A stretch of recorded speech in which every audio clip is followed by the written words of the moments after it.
Once I was on vacation in Mexico with my wife.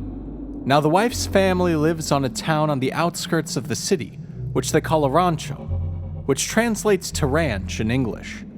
Very pretty place. No internet, and running water is turned off after 5 or 6 p.m. Then there's nothing to do except hang out and talk to people, and go out to places around town. One day, we stopped by my wife's grandmother's house for dinner, since we were going to leave in a few days. My wife's grandmother was referred to as a white witch around that town and the surrounding area, which basically means she uses herbs and prayers to heal and help people. I've already heard some stories about her. She did this thing with an egg on me that was supposed to cleanse and protect me when she came to the US to visit. While eating a delicious dinner, she says she is expecting company around 7 p.m. and says she has to cleanse someone. Curious, I ask her what it's about, and she tells me a man in town was pursued by a witch. She tells me this guy was sitting on his porch outside around 6 p.m., talking to his girlfriend. When he was done talking to her, he realized he was sitting on his dad's chair that normally is under a tree by the corner where his dad liked to sit in the mornings. So he takes the chair and walks it to the tree to leave it there. And as he places the chair under the tree, he feels a presence staring him down from the top of the tree. He looks up and sees the tree has no leaves, only branches, and sees what looks like a human wearing a dark tattered robe with a distorted face perched on the tree. Frightened, he takes off to his house as he feels gusts of wind creeping up behind him. He makes it to his house and runs to his bedroom, fully expecting whatever that was to break in. He grabs a machete and stands by a corner in his room. It didn't follow him inside, but he could hear what sounded like a giant bird flying around outside of his house, whistling at him as it flew by his window. Eventually, the thing leaves him alone, and he sits in his room awake all night with that machete until his dad comes home the next morning. His dad takes him over to his house, where he calls my grandma, and sets up that appointment at 7. Now, she tells me that seeing a witch is one thing, but being followed, pursued, or teased by one is an entirely different story. Apparently, the witch wants something from him now, and won't leave him alone until she has it. Judging from how the witch was whistling and giggling, laughing, makes it seem as if the witch wants to mate with him, forcefully. A witch can change herself to look beautiful in order to seduce a guy, only to change form while having sex. But since she didn't do that, it seems as if she wanted to basically rape the guy while scaring him senseless. So he needs to be cleaned, and a long prayer needs to be said to even get him remotely safe, due to the violent manner upon how this witch wants to have sex with him. I got to see the guy at 7. I expected him to be an older guy, someone who was maybe a farm worker, the stereotype of someone who would believe in witches and demons. He was young, about my age, maybe 22. He looked nervous and uneasy.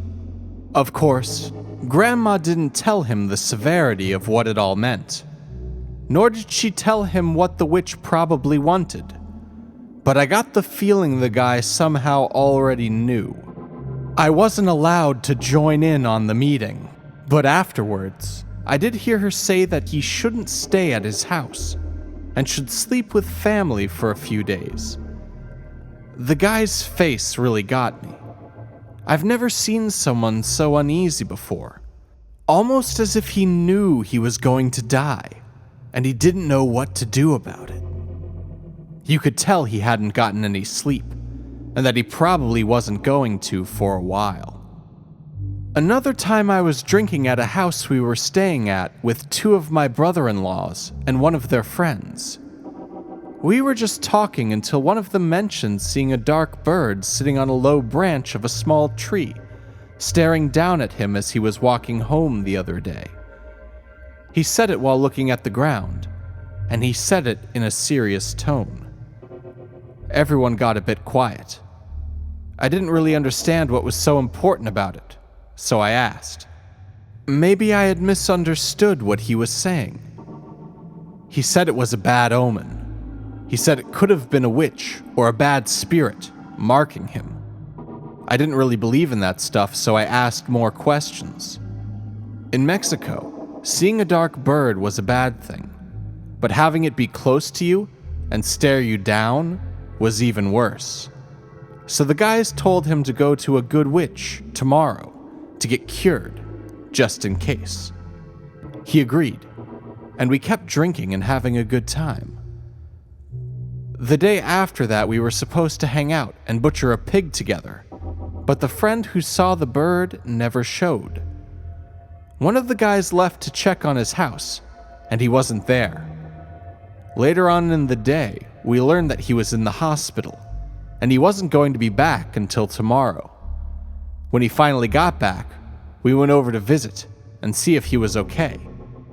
He looked as if he had been in a bad fight and had bandages all over his arms and head and legs, even his torso. We asked if he got robbed or something. He didn't want to talk about it. He just said he had to see the witch lady to get cured. We asked him what all happened to him. We thought somebody jumped him and we were going to find them and beat them up. After a bit of pressuring, he said, "You won't believe me. I fought a bird." We just looked at him kind of odd. We thought he was cracking a joke. He said that on the night we were drinking on his way home, a black bird was following him. It spooked him, but nothing too bad. When he got to his house, as he was making dinner, he heard rustling in his backyard. So he went outside to see what it was. He steps outside and sees a tall, bulky figure under his orange tree, which he thought was someone trying to steal some oranges. So he walks over to confront him, and he notices the figure shines a little in the light. He says it was like a man-sized bird, just staring at him from under the tree. He tells me he is paralyzed with fear at this point, and that he thought he was having a nightmare. But when the cold of the wind hit his face, he realized he wasn't dreaming. Then the figure somehow kicked his chest and started scratching him and pecking at him. I saw his stitches. The cuts looked deep. He said he fought it as best he could, but he fainted when he felt a splash of his own blood hit his face as he was trying to cover himself. He tells me the pecks felt as if he was being kicked by a horse. I think he fainted out of panic. His wife found him outside when she got home, all cut up and bruised, took him to the hospital, and when he came to, he instructed her to head to her mom's house until he was cured. That was the first thing I ever experienced there. I didn't believe it at the time. It spooked me, but I didn't really know much about Mexico back then. Now I don't dare talk about that stuff while I'm down there.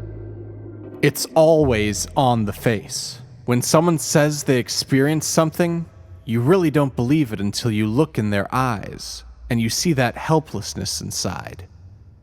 It's as if they know you won't believe them, as if they were all alone because nobody would ever believe them. Scared senseless, and with nobody to tell this stuff to. Nobody that would actually believe them anyway. That face of helplessness.